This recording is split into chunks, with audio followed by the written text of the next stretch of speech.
Maintenant dans TLS, lumière sur les danseurs de l'Opéra de Paris. Ils n'ont pas le statut de sportifs de haut niveau, mais vous allez voir, ce sont de véritables athlètes quand l'art se mêle à la performance sportive. C'est un reportage de Flore Maréchal et de Laurent Bourdieu.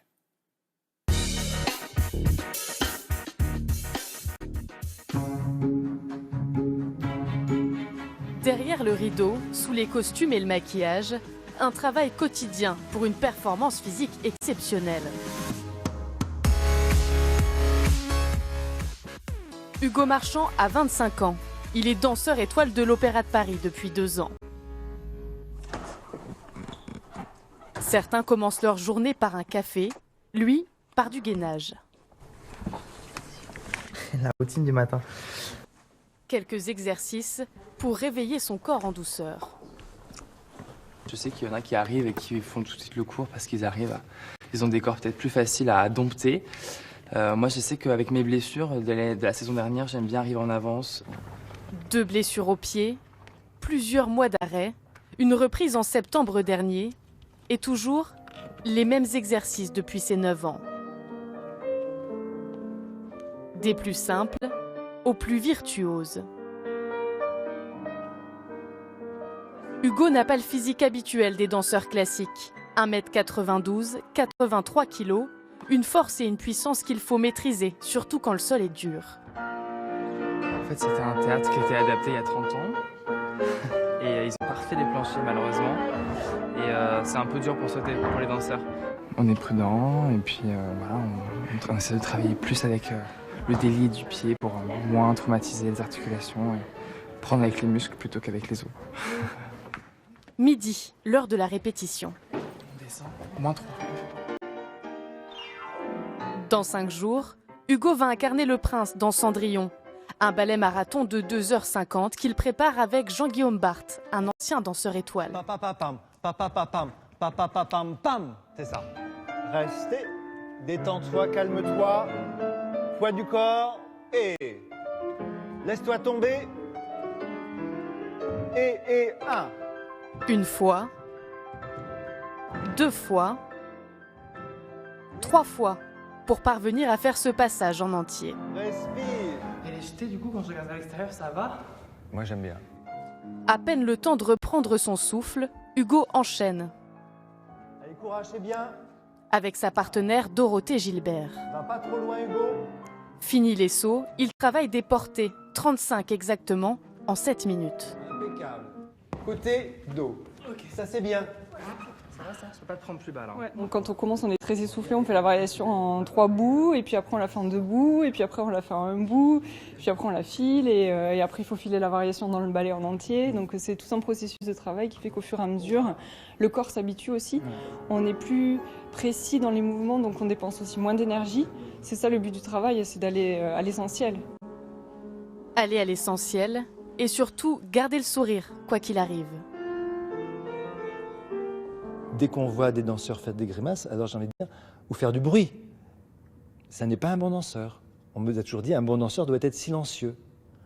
En sport, vous pouvez hurler, vous voyez les tennisman, vous pouvez faire du bruit en atterrissant.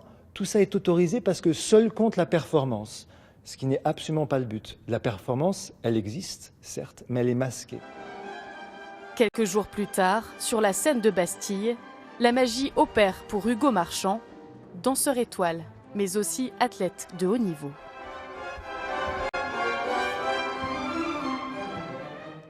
Et donc tout de suite, on se replonge maintenant dans notre feuilleton consacré aux danseurs de l'Opéra de Paris.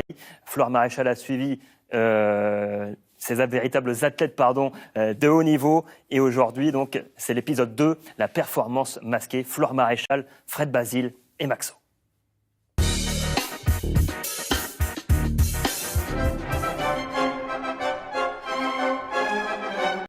Ça n'en a pas l'air comme ça, mais la performance physique d'Hugo Marchand, danseur étoile de l'Opéra de Paris, est exceptionnelle.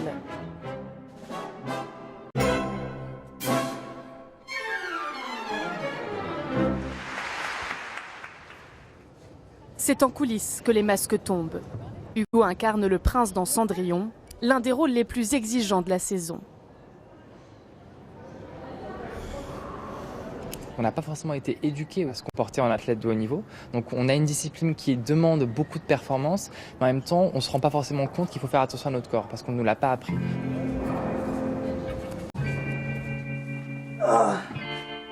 Hugo a eu 2 blessures au pied la saison dernière. Depuis, 2 fois par semaine, comme plusieurs danseurs de l'opéra, il est suivi par l'ancien kiné de Renaud Lavilloni. Physiologiquement, ils n'ont pas le même mouvement qu'un sportif. De sauter sur des sols très durs sans avoir, contrairement au moins je vois aux autres sports où on était tout le temps à la recherche d'une chaussure qui amortit, d'une chaussure qui va te permettre de mettre en protection tes articulations. Eux, ils passent leur journée à sauter pieds nus, quoi, en gros. À l'heure actuelle, c'était artiste et tu te soignes une fois que t'es blessé, quoi. Même si ça a beaucoup changé, la prévention n'existait pas. En fait, je crois que ce qui nous rapproche des athlètes de haut niveau, c'est la préparation qu'on doit faire, la performance qui se rapproche finalement d'une compétition, et après c'est la récupération et les soins dont on a besoin pour revenir au top. La récupération sera de courte durée. C'est le grand soir. Effervescence et concentration extrême pour Hugo. Comment on se prépare en fait concrètement à 2h50 de spectacle et 1h30 sur scène? Tu vas me stresser en fait. C'est là, dans le brouhaha, que la transformation physique s'opère. Le danseur de 25 ans entre dans la peau de son personnage. Concentré, stressé, mais aussi très présent. Et puis prêt pour affronter la technique et la performance du spectacle. Mesdemoiselles, messieurs les danseurs, en scène, 2e et dernier appel. Merci.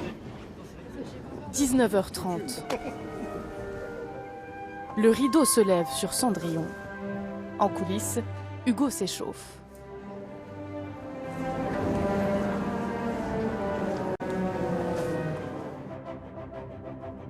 Des semaines de travail pour 1h30 en scène.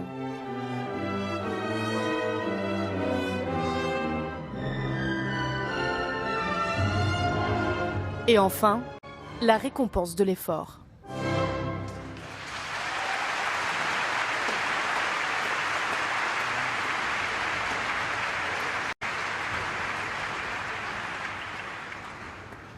On est crevé là. C'est dur, physiquement. Ouais, là c'était dur, à la fin. Mais je pense que ça s'est pas trop vu. Non, Mais on le sent nous. physiquement quoi. Ouais. Hugo va rechausser ses bottes de prince 2 fois par semaine pendant 1 mois. Un rythme effréné, le quotidien d'un danseur étoile de l'opéra.